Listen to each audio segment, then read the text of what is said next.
झाझा विधानसभा क्षेत्र में पूर्व बिहार सरकार मंत्री स्वर्गीय नरेंद्र सिंह के छोटे पुत्र अमित कुमार सिंह लगातार अपने चाहने वालों से मिल रहे हैं, कार्यकर्ताओं से मिल रहे हैं। उन्होंने कहा, झाझा की धरती से हमें पूरा प्यार है, हमारा परिवार इस झाझा विधानसभा क्षेत्र से जुड़े हैं, प्यार मिला है, इस मिट्टी के कण कण में है। झाझा में पिछले 15 सालों से विकास नहीं हुआ है, सिर्फ खाना पूर्ति। अमित कुमार सिंह और क्या क्या कहें, सुने पूरी खबर। झाझा से ब्रह्मदेव प्रसाद यादव के साथ बलजीत कुमार पासवान की रिपोर्ट। आज हम ऐसे शख्स के साथ मौजूद हैं जिनकी पहचान के मोहताज नहीं हैं और प्यार से हम पत्रकार कहते हैं इनको, अमित भैया। इनसे जुड़ते हैं कि झाझा के विशेष के बारे में आज 1 to 1 कर रहे हैं, जानते हैं कि झाझा आखिर क्या है। देखिए, झाझा आने का मेरा मकसद, झाझा मेरा एक घर भी है, मेरा पुराना घर कहिए तो यही झाझा ही है। मेरे दादाजी ने, या आप कहिए कि मेरे जो पारिवारिक का राजनीतिक उत्थान शुरू हुआ, इसी ज़मीन से शुरू हुआ। एक पहचान हम लोगों को मिली तो इसी ज़मीन से मिली। और मेरे दादाजी तो सक्रिय थे राजनीतिक तौर पे, पिताजी कभी इस क्षेत्र से कभी सक्रिय रहे, लेकिन फिर भी उनका जुड़ाव हमेशा इस क्षेत्र से लगा। यहाँ के लोगों को वो हमेशा अपने परिवार की तरह मानते थे। यहाँ पे अगर कोई भी यहाँ का लोग उनके पास कोई भी समस्या लेकर आता था किसी भी तरह का, तो वो हमेशा तत्पर रहते थे। कभी वो जमुई, चकाई या झाझा को एक अलग अलग क्षेत्र की तरह नहीं देखते थे, वो सामूहिक तौर से एक पूरे क्षेत्र को परिवार की तरह देखते थे। जमुई जिला लगातार झाझा का दौरा आपका हो रहा है, समाज के बीच में जाना, लोगों से मिलना, तो क्या संदेश देना चाहेंगे झाझा विधानसभा के आम जनता को और उन समाज सेवियों को जो सिर्फ समाज सेवी कहलाते हैं? देखिए, मैं उन समाज सेवियों के बारे में तो कोई टिप्पणी नहीं करना चाहूँगा, क्योंकि सबकी अपनी अपनी मंशा होती है। उनकी क्या मंशा है ये तो मैं नहीं कह सकता, लेकिन जो मेरी मंशा है वो मैं आपको बताना चाहूँगा कि मैं जब भी झाझा आता हूँ, यहाँ पे इतनी समस्याएं हैं, बहुत तरह की समस्याएं हैं। कोई समस्याएं ऐसी हैं जो होनी नहीं चाहिए, क्योंकि एक ही आदमी पूरे 15 साल से 20 साल से अगर इस क्षेत्र से उसको जनता अपना प्यार दे रही है, अपना मत दे रही है, तो अभी तक इस क्षेत्र का विकास बहुत अच्छे से होना चाहिए था, जो आज की डेट में नहीं हुआ। मैं जब भी आता हूँ तो यहाँ मुझे समस्याएं ही देखने को मिलती हैं, कभी कोई उन्नति का काम या प्रगति का काम देखने को मुझे नहीं मिला, जिस वजह से मेरा यहाँ हमेशा आना जाना होता है। लोग मुझे प्यार करते हैं, यहाँ के लोग मुझे प्यार करते हैं, बुलाते हैं, मैं आता हूँ, उनकी समस्याओं को सुनता हूँ, जहाँ तक मेरे हद में होता है मैं उनकी समस्याओं को दूर करने का प्रयास भी करता हूँ और अपनी तरफ से हर संभव मदद करने की भी कोशिश करता हूँ। और ये मैं निरंतर रखूँगा, भले मैं राजनीति में आऊँ या ना आऊँ, लेकिन मेरा जो एक सरोकार है, मेरा जो एक परिवार की तरह प्यार बना हुआ है लोगों से, वो हमेशा कायम है। वर्तमान ऐसा लग रहा है कि वर्तमान प्रतिनिधि जो यहाँ के जनता को जो सुविधाएं देनी चाहिए, जो विकास होनी चाहिए, वो अभी तक 15 सालों में नहीं कर पाए। तो इस बार हमें उम्मीद है कि यहाँ के जनता आपके तरफ देख रही है। अगर जनता को मुझसे उम्मीद है तो जनता को पता होगी कि मैं जिस परिवार से बिलोंग करता हूँ, पूरा राजनीतिक जीवन उन लोगों ने जनता को दिया और जनता का भरपूर प्यार मिला भी है, और उन लोगों ने, हमारे परिवार ने ये साबित करके दिखाया भी है।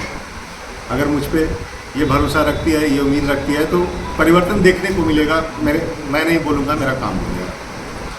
वर्तमान की जो समस्याएं हैं झाझा की, उनमें एक समस्या है प्रशासनिक व्यवस्था का, जो बार बार पत्रकार प्रशासनिक व्यवस्था पर उंगलियां उठाता। आखिर ऐसा क्यों हो रहा है झाझा में?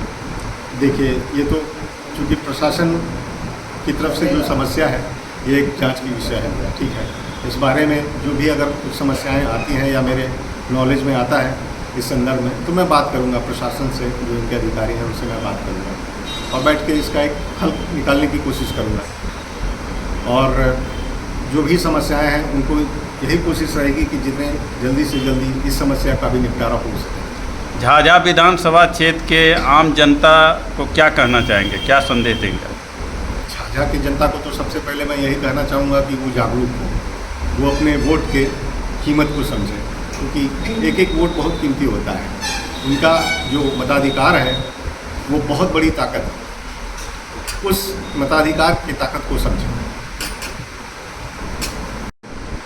सर, पत्रकार भारत का चौथे स्तंभ कहलाते हैं। उनका काम है सच्चाई का आईना दिखाए, चाहे वो गरीब हो या अमीर हो। मगर इस बीच में अगर चौथे स्तंभ कहते हैं लोग कि चौथे स्तंभ है, मगर इस बीच में प्रशासन मनमानी तो करते हैं और गलत आरोप पत्रकार पे लगा देते हैं, जबकि सच्चाई का आईना सच में दिखाते हैं। क्या कहना चाहिए? देखिए, ये तो जांच का विषय है, मैं इस पर ज़्यादा कुछ मैं नहीं कह सकता।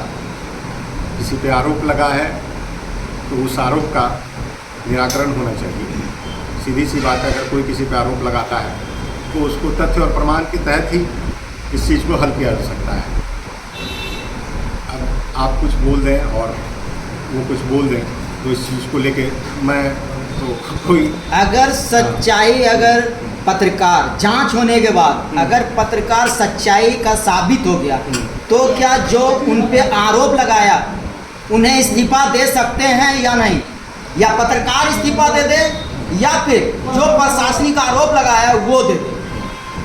ये दोनों से एक ही चीज़ चाहिए। अगर गलत पत्रकार है, जो दोषी होगा उसको वो सज़ा मिलेगी। सजा मिलेगी, सीधी सी बात है। जो भी दोषी होगा, पत्रकार दोषी होगी, पत्रकार को सज़ा मिलेगी। प्रशासनिक अधिकारी हैं, अगर वो दोषी पाए गए तो उनको सज़ा मिलेगी। इसमें तो कहीं कोई दो मत नहीं है। नमस्कार, न्यूज इंडिया 24 के पत्रकार बलजीत पासवान आज पहुंच चुके हैं कर्पूरी चौक पे एक रेस्टोरेंट में, जो कि ये रेस्टोरेंट कहलाते हैं वैद्य उर्फ श्याम जी। आज यहाँ हम जुड़ रहे हैं अमित जी के साथ। आज विधानसभा के चुनाव की तैयारी कर रहे हैं। दूसरी बात, समाज में इनका पकड़ भी बहुत अच्छी है। और तीसरी बात है कि पहचान का मुहताज नहीं, और इनके घर में राजनीति का भंडार है। और वो भंडार के एक हकीकत में बताना चाहता हूँ कि अमित जी के स्वर्गीय पिता नरेंद्र सिंह जी, इनकी झाझा में ऐसी पहचान थी, झाझा के माता एवं बहनों का एक ऐसा इज्जत मान सम्मान बचाने का काम किए कि पूरे बिहार, पूरे झाझा में अच्छे अच्छे नेता थे, अच्छे अच्छे मंत्री थे, मगर किसी को पावर और औकात नहीं था कि वो झाझा थाना में जाके और बैठ के टॉकिंग कर सके कि इस तरह से जो झाझा थाना में आगलगी कांड हुआ है, झाझा के जितने भी जनता है, प्रशासन इस तरह से घर में घुस के परेशान कर रहे थे। मगर यहाँ का भी नेता था, बड़े बड़े नेता थे, विधायक थे, मगर किसी का कलेजा नहीं था कि थाना में जाके उस माहौल में बैठकर ये टॉकिंग कर सके दरोगा से या ऐसी जो इंसान दोषी है उसे पकड़ा नहीं जा रहा, और जो दोषी नहीं है उसे पकड़ के जेल भेजा जा रहा है। उस समय स्वर्गीय नरेंद्र सिंह जी झाझा थाना में बैठ के दरोगा के बोला, ये मैं कानों से सुना हूं कि अगर इस तरह का धांधली बंद नहीं किए तो आपसे ज्यादा मेरे पास आदमी का कमी नहीं, जितना फौज आपके पास है उससे ज्यादा मेरे पास मेरे जनता का फौज है, मैं लाकर खड़ा कर दूंगा। उस समय से झाझा का जो दरोगा थे वो ठंडाए और झाझा का जनता सुकून का नींद का चैन सोए। इसीलिए मैं धन्यवाद कहूंगा नरेंद्र सिंह जी का।